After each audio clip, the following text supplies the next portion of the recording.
Have you ever heard that little voice in your head that says things like, you're not good enough, you'll never change, God can't use someone like you? That voice is lying to you.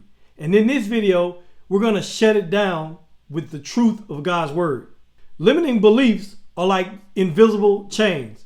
You can't see them, but they're holding you back from the life that God has already prepared for you. The Bible shows us exactly how to break free.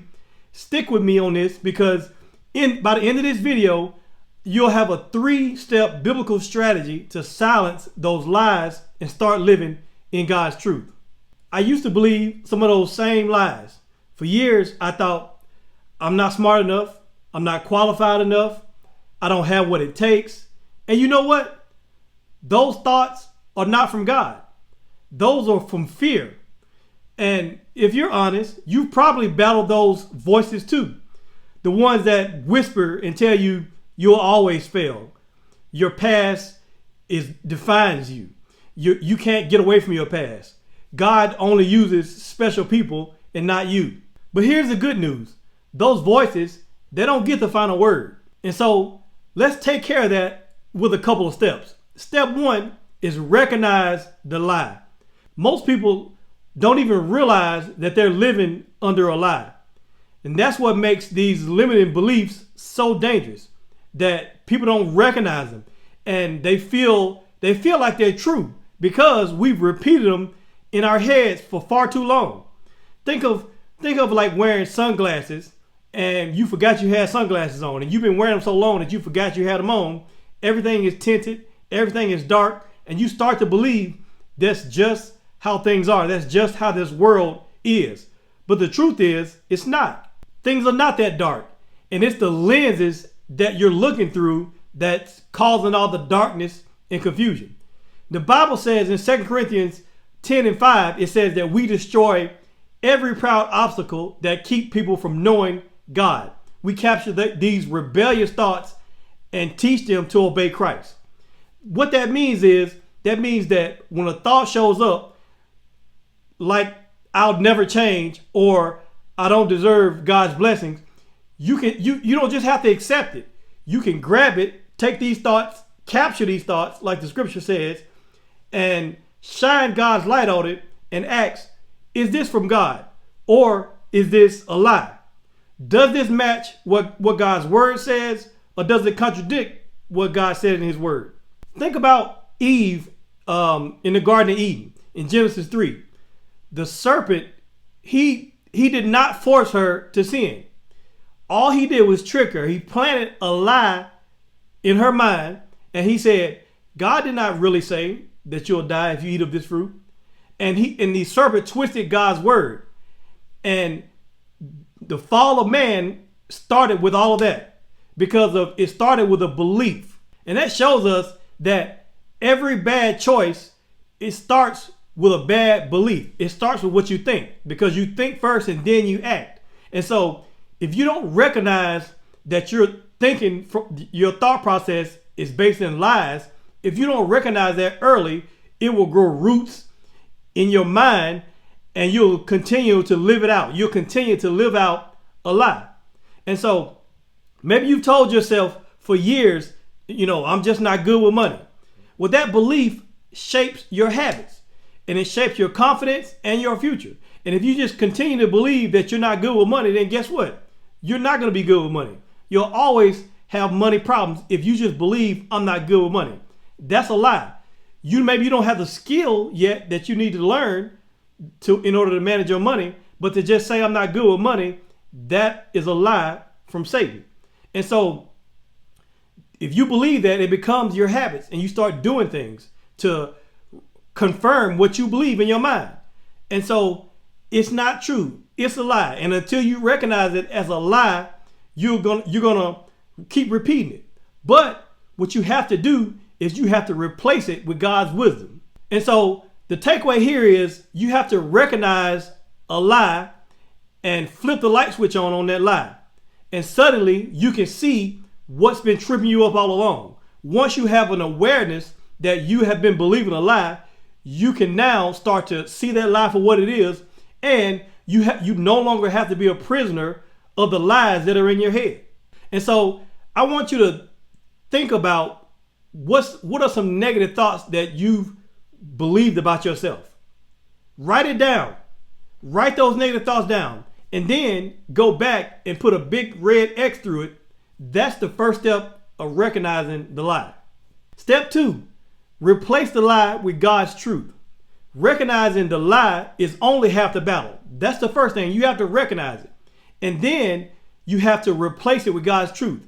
You can't just stop there with just recognize it. Because when you recognize the lie, if you don't change it and replace it with God's truth, then you leave that empty space in your mind. And the only thing that's going to happen is the lies are going to just sneak back in. And so once you recognize a lie, once you have awareness of these lies and these limiting beliefs, you can get rid of them and think about something different, but you have to place that in your mind with thoughts that are from God. And so that's why you don't just reject the lie. You have to replace it with God's word. Jesus gave us a perfect example of how to do this. In Matthew 4, when Satan tempted him in the wilderness, Jesus didn't just ignore it. He answered every single thing that Satan said to him with scripture. Satan said, if you are the Son of God, tell these stones to become bread. Jesus said, it is written that man should not live by bread alone, but by every word that comes out of the mouth of God. You see, notice what Jesus did. He didn't just say, well, that's not true. He didn't just say that. He declared God's truth in the place of that lie. That's your weapon. That's your secret weapon, is God's word. And so you have to do what Jesus did. You have to fight lies with the truth of God's word. You can't just sit there and ignore the lies. No, you got to come back with God's word. Think of it like pulling weeds in a garden. If you yank out the weeds and then you don't plant anything new, then guess what? Another weed is going to grow right back. But if you plant a flower or a tree in its place, then those roots take root instead. And so in your mind, God's word is the new seed that you need to plant. And so you rip out the lies and you plant truth in your mind. And when you do that, it produces the fruit. It produces the fruit of peace, confidence, and freedom. You remember Gideon, right? Gideon in Judges chapter 6. Gideon, the angel of the Lord came to Gideon and said, Gideon, you mighty man of valor. God is going to use you to deliver Israel from the Midianites. But Gideon believes some lies about himself. Gideon says, who me? The angel said, Gideon, you mighty man of valor. And Gideon was like, who you talking to, me? He's like, no. I'm the weakest in my family. My family is the weakest in Israel. You can't be talking to me. But see, God replaced, he had all those lies in his head about how weak he was, how small his clan was. He was like, I got the weakest tribe, the smallest tribe, and I'm the weakest of them all. I'm the smallest of them all. And so he had all these limiting beliefs in his mind.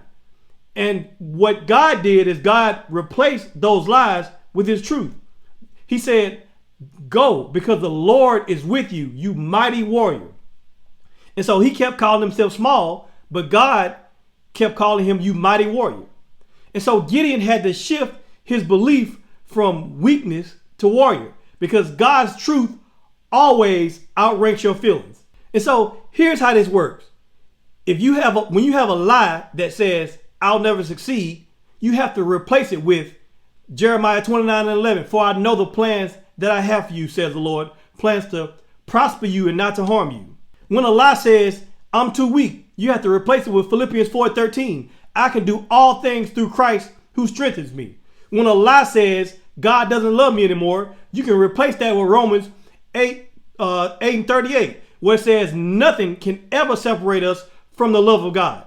And so every time a lie comes up, you have to fire back with scripture that cancels it out. And so what I'm talking about here is, don't just play defense, play offense. And you play offense with the word of God. This week, every time a negative thought pops up in your head, speak a Bible verse out loud against that thought.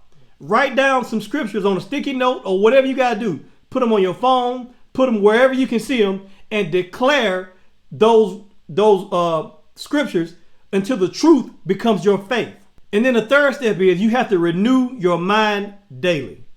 You see, breaking limiting beliefs is not just a one-time victory. It's a daily thing that you have to do.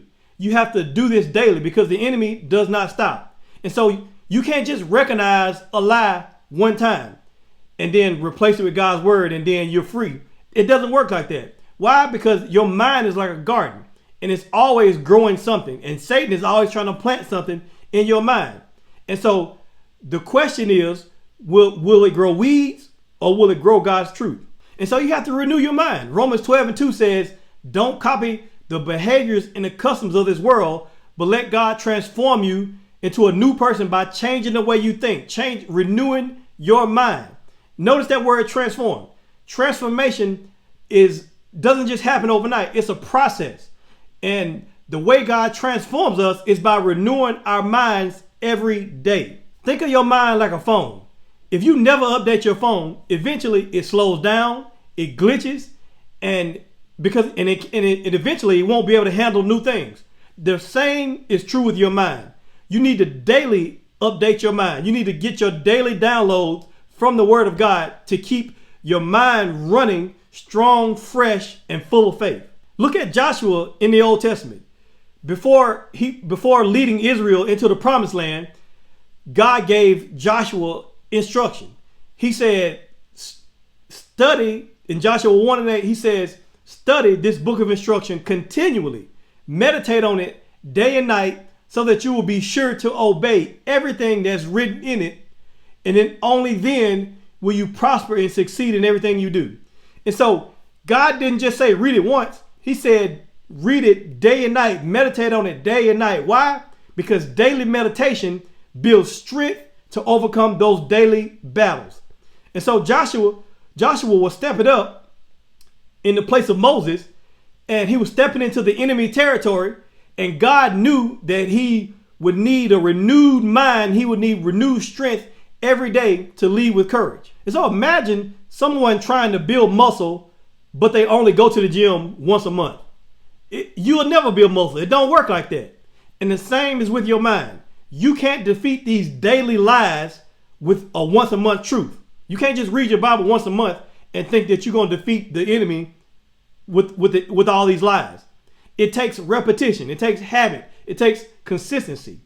That's why things like reading your Bible daily, praying every day, speaking declarations of God's promises are so important, because these are not just religious tasks that you need to do. They're mental and spiritual training. And you need to be mentally and spiritually trained, because guess what? You're in a spiritual battle. If you live you're in a spiritual battle, because the Bible says that the kingdom of heaven suffered violence, and the violent take it by force. You're always in a spiritual battle. And so you need to be ready daily. And so your limiting beliefs won't survive when you're consistently renewing your mind with the word of God. And so the lies will start to lose their power, and the truth can become your daily language. And so here's what you can do. Pick a verse this week and meditate on that verse every morning, every night. Say it, pray it, believe it, and let it be your daily update. And by the end of the week, watch your mindset begin to shift. And so let me ask you, what's one limiting belief that you've been carrying? Maybe it's something in your past. Maybe it's something that you believe about your future, or even your faith.